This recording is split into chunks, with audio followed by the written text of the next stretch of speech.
Okay, dear students, now we studied about the difference between speed and velocity.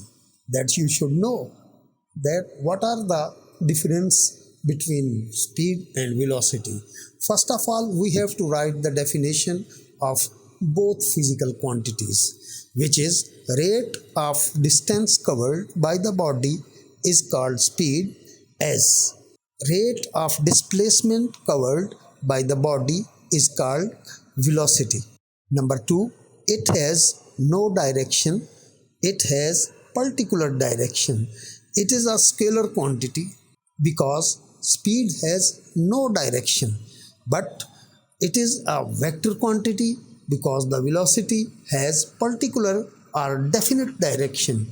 Number 4, it is denoted by V. It is also denoted by V. It can be calculated as V is equal to S upon T, and it can be calculated as V is equal to D upon T. Now we come to the uniform velocity. What is uniform velocity? It is defined as when the body covers equal distances in equal intervals of time in a particular direction is called uniform velocity. Means if you are covering 5 kilometer in 2 seconds, and again in the next 2 seconds you also covers 5 kilometer, in the third 2 seconds you also covers the 5 kilometer, so the velocity will be called uniform velocity. Now variable velocity. Variable velocity means when it is changing.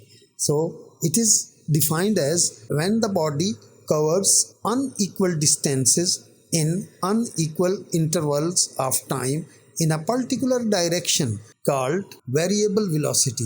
Initial velocity. It is defined as the velocity of a body with which it starts to move is called initial velocity. It is denoted by Vi.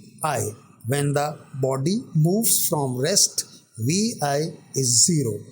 Next, final velocity. It is defined as the velocity of the body in maximum quantity is called final velocity. It is denoted by Vf. When the body stops, Vf is 0. Means when the brakes are applied, final velocity will become 0. You see that when you are driving a car, your pointer of speed is at, for example, 80 km. When you will apply the brake, that become 0 and your car will be stopped. So it is called final velocity. When the body stops, Vf becomes 0. Next, average velocity. It is defined as the sum of initial velocity and final velocity divided by 2 is called average velocity. It can be written as V is equal to Vf plus Vi upon 2.